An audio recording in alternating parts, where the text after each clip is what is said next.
नमस्कार साथियों, तो मौजूद हुए हैं आपके सामने हिमाचल प्रदेश की दिन भर की ताज़ा खबरों के साथ। तो आइए शुरू करते हैं बिना समय गवाए हुए नॉन स्टॉप ताज़ा खबरों के सिलसिले को। ई स्कूटर की ऑनलाइन बुकिंग के नाम पर ठगी, पुलिस ने जारी किया अलर्ट।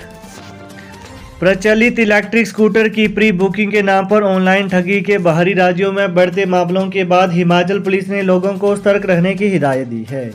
इसके साथ शिमला साइबर थाना पुलिस भी सतर्क हो गई है।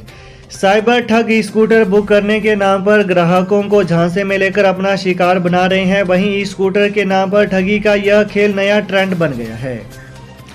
हालांकि हिमाचल में इस तरह का अभी तक कोई मामला नहीं आया है, बावजूद साइबर पुलिस ने लोगों को सतर्क रहने को कहा है।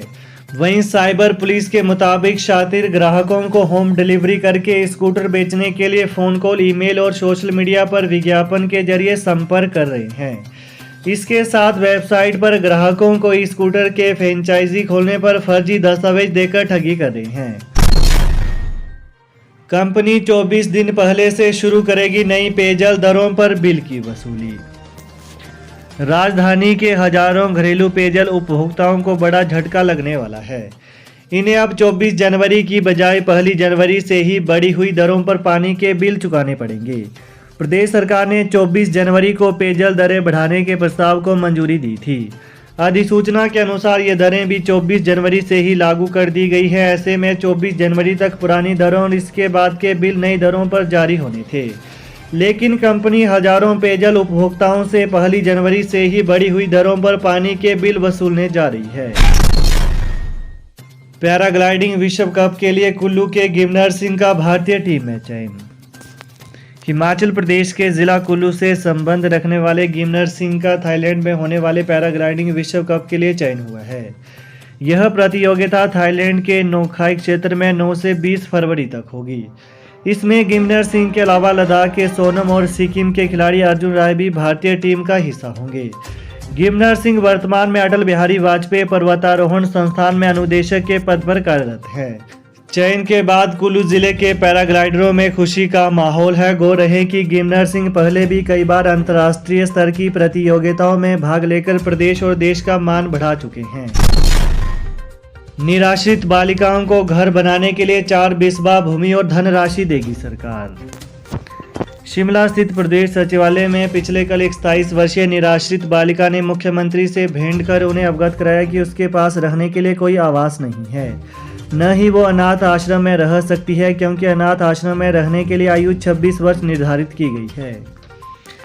वहीं ठाकुर सुखविंदर सिंह सुक्खू ने मानवीय संवेदनाओं को अधिमान देते हुए अनाथ आश्रम में रहने की आयु 26 वर्ष से बढ़ाकर 27 वर्ष करने का निर्णय लिया है।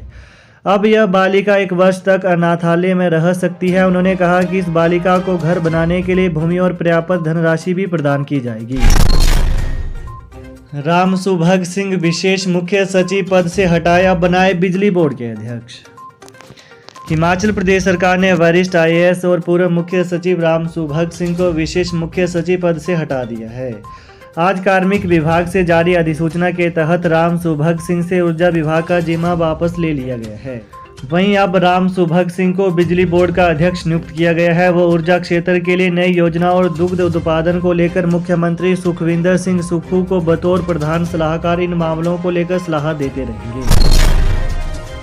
कर्मचारियों से EPF के नाम पर 45 लाख की ठगी कर आरोपी फरार, धोखाधड़ी का मामला दर्ज। EPF के नाम पर कर्मचारियों के साथ 45 लाख रुपए की ठगी का मामला सामने आया है। मामला मंडी जिले के एक निजी अस्पताल का है, जिसमें आरोपी ने कर्मचारियों के EPF के पैसे इधर उधर कर दिए और अब वो फरार है। और बाद में उसने कर्मचारियों को 45 लाख रुपए का अंडरटेकिंग चेक दे दिया, जो कि बैंक में नहीं लगा। उधर सहायक पुलिस अधीक्षक अमित यादव ने बताया कि बलह पुलिस थाना की टीम ने आरोपी के खिलाफ मामला दर्ज कर आगामी जाँच शुरू कर दी है। CM का बड़ा फैसला, कोरोना काल में प्रोटोकॉल तोड़ने से जुड़े सारे केस वापस होंगे, सैकड़ों लोगों को मिलेगी राहत। हिमाचल में कोरोना काल के समय लोगों पर दर्ज मामले वापस लिए जाएंगे। मुख्यमंत्री सुखविंदर सिंह सुक्खू ने फैसला लिया है कि कोरोना काल के दौरान जिन लोगों पर केस दर्ज किए गए हैं वह सभी मामले वापस लिए जाएंगे। सरकार के इस फैसले से उन लोगों को बड़ी राहत मिली है जिन पर महामारी से जुड़े विभिन्न नियमों और दिशा निर्देशों की अवहेलना के दृष्टिगत केस दायर किए गए थे। छात्रवृत्ति के त्रुटिपूर्ण आवेदनों का पुनः सत्यापन 17 तक। राष्ट्रीय छात्रवृत्ति पोर्टल पर अपलोड किए गए सरकार की विभिन्न छात्रवृत्ति योजनाओं के आवेदनों में अगर कोई त्रुटि हो तो उनके पुनः सत्यापन के लिए 17 फरवरी तक का समय दिया गया है। जिला हमीरपुर के सभी राजकीय उच्च और वरिष्ठ माध्यमिक विद्यालयों तथा निजी स्कूलों के प्रधानाचार्य एवं मुख्य अध्यापकों को निर्देश जारी करते हुए उच्चतर शिक्षा विभाग के उपनिदेशक BD शर्मा ने कहा कि वर्ष 2022-23 के छात्रवृत्ति आवेदनों में अगर कोई त्रुटि रह गई है तो इन्हें पूर्ण करके पुनः स्थापित करना होगा। वहीं उपनिदेशक ने कहा कि इस संबंध में किसी भी तरह की समस्या आने पर ईमेल nsphpsml@gmail.com या दूरभाष नंबर 019722211499 पर संपर्क किया जा सकता है। उन्होंने कहा कि छात्रवृत्ति के मामले में किसी भी तरह की कोताही के लिए नोडल अधिकारी या स्कूल प्रमुख जिम्मेदार होंगे। सीएम सुक्खू पर जयराम ठाकुर का पलटवार, बोले पहले अपने अंदर झांके, 2 महीने में संस्थानों पर ताले लगाए, 1500 करोड़ लोन लिया। केंद्रीय वित्त निर्मला सीतारमण द्वारा कल पेश किए गए वार्षिक बजट का भाजपा आज से अगले 10 दिन तक प्रचार प्रसार करेगी। इस दौरान भाजपा नेता लोगों को आसान शब्दों में केंद्रीय बजट की खूबियां बताएंगे। इसकी शुरुआत नेता प्रतिपक्ष जयराम ठाकुर ने शिमला से की। नेता प्रतिपक्ष ने प्रेस कॉन्फ्रेंस करके लोगों को आसान शब्दों में बजट की घोषणा समझाई। इस दौरान उन्होंने सीएम सुक्खू की बजट पर प्रतिक्रिया का जवाब भी दिया। वहीं जयराम ठाकुर ने कहा कि पूर्व की भाजपा सरकार पर लोन लेने का आरोप लगाने वाली सुक्खू सरकार को पहले अपने अंदर झांक कर देखना चाहिए। 2 महीने के कार्यकाल में 1500 करोड़ रुपए का लोन लेना और संस्थानों में ताले लगाने का काम किया गया है। उन्होंने कहा कि भाजपा सरकार में कोरोना काल के बावजूद अपनी तय लिमिट से कम लोन लिया है, जबकि नई सुक्खू सरकार ने पहला काम लोन की लिमिट को बढ़ाकर 6% कर दिया। 5 और 15 वर्ष के सभी विद्यार्थियों के आधार की बायोमेट्रिक अपडेट होगी, निदेशालय ने जारी किए आदेश। हिमाचल प्रदेश के सभी शिक्षण संस्थानों में 5 और 15 वर्ष के सभी विद्यार्थियों के आधार की बायोमेट्रिक अपडेट होगी। इसके लिए संस्थानों में आवश्यक बायोमेट्रिक अपडेट शिविर लगाए जाएंगे।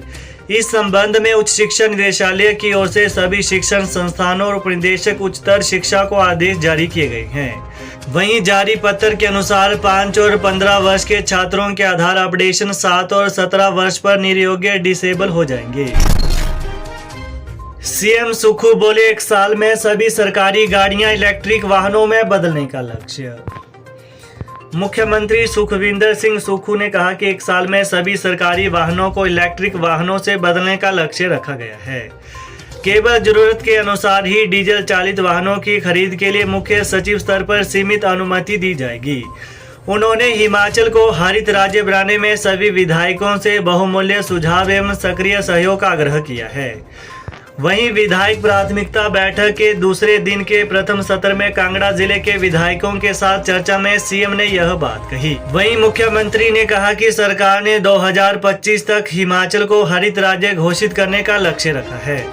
राज्य में विद्युत चालित वाहनों के प्रयोग को बढ़ावा दिया जा रहा है। परिवहन विभाग में जल्द पूरी तरह से इलेक्ट्रिक वाहनों का प्रयोग शुरू कर दिया जाएगा। वहीं उन्होंने कहा कि इसके लिए वाहन खरीद कर विभाग को उपलब्ध करवा दिए गए हैं। तो ये है आज दिन भर के मुख्य समाचार। तो प्रदेश की ताजा खबरों को पाने के लिए चैनल को जरूर सब्सक्राइब करें। Thanks for watching. जय हिंद, जय हिमाचल।